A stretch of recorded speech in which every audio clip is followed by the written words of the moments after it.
نماز توحید کے بعد سب سے اہم عبادت نماز ہے. اگر کوئی آدمی نماز پڑھتا ہے اور یہ سوچتا ہے کہ کل قیامت کے دن اللہ مجھ سے یہ پوچھے گا تو نے نماز پڑھی کہ نہیں پڑھی, میں بول دوں گا کہ میں نے نماز پڑھ لی ہے, بس میں بچ جاؤں گا.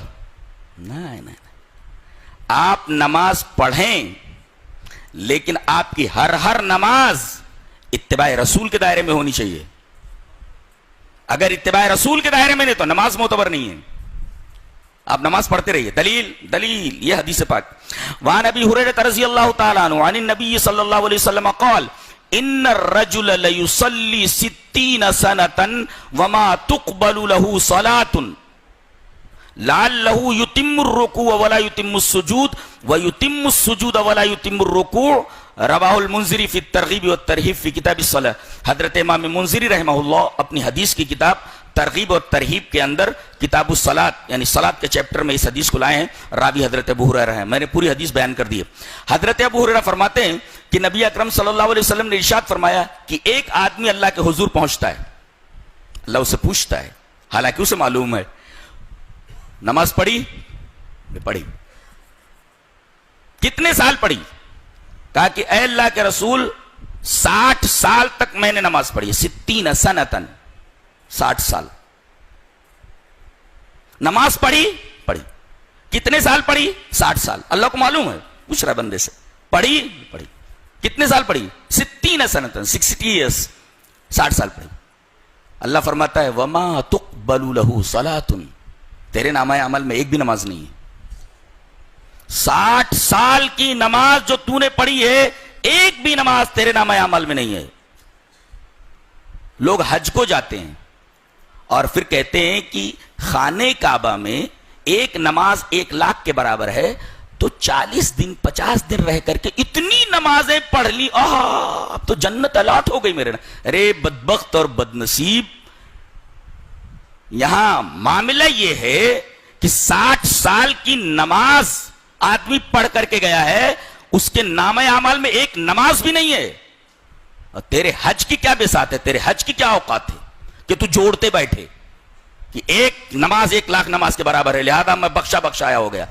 پتا نہیں جس پیسے سے تو گیا ہے اس پیسے کے اندر کتنا حلال ہے اور کتنا حرام ہے. تو نے کتنے ارکان اپنی مرضی سے ادا کیے ہیں, جہالت سے ادا کیے ہیں, اور کتنے ارکان تو نے اتباع رسول کے دائرے میں نہیں کیے ہیں, تو تیرا حج کیسے ہوا؟ اور تو نے نماز جو پڑھی وہ نماز اتباع رسول کے دائرے میں پڑھی یا نہیں پڑھی ہے؟ یہاں تو ایک آدمی 60 سال کی نمازیں پڑھ کر کے گیا ہے, اور نبی اکرم صلی اللہ علیہ وسلم فرما رہے کہ اللہ یہ فرماتا ہے کہ تیری ایک بھی نماز قبول نہیں ہوئی, تیرے نامہ اعمال میں ایک بھی نماز نہیں ہے. وما تقبل له صلاۃ, ایک بھی نماز نہیں ہے. کتنی خطرناک قسم کی حدیث ہے یہ. لوگ نمازیں پڑھتے رہتے ہیں. تو اگر آدمی نماز پڑھتا ہے, ایک توحید کے بعد بہترین عمل ہے اور سب سے اونچا عمل ہے, مگر یہ عمل اگر سنت کے دائرے میں نہیں کیا گیا ہے, اتباع رسول کے دائرے میں نہیں کیا گیا ہے, تو یہ عادت ہے, اٹھک بیٹھک ہے, نماز نہیں ہے. اس لیے کہ جو چیز اتباع رسول, جو عمل اتباع رسول کے دائرے میں نہ کیا گیا ہو وہ عادت بن جاتا ہے, عبادت نہیں بنتا. دیکھو 60 سال کی نماز لے کر کے گیا, نامہ عمل میں ایک بھی نماز نہیں ہے. اللہ, یہ حدیث ہمیں ہلا دینے کے لیے کافی ہے. نماز کیسی پڑھنا بتایا گیا. حدیث اس طرح. وعن ابی قلابۃ حدثنا ابو سلیمان مالک بن الحویرث قال قال لنا رسول اللہ صلی اللہ علیہ وسلم صلوا كما رأيتموني اصلي فاذا حضرت الصلاة فليؤذن لكم احدكم وليؤمكم اکبركم. رواہ البیہقی فی السنن الکبری فی کتاب الصلاۃ.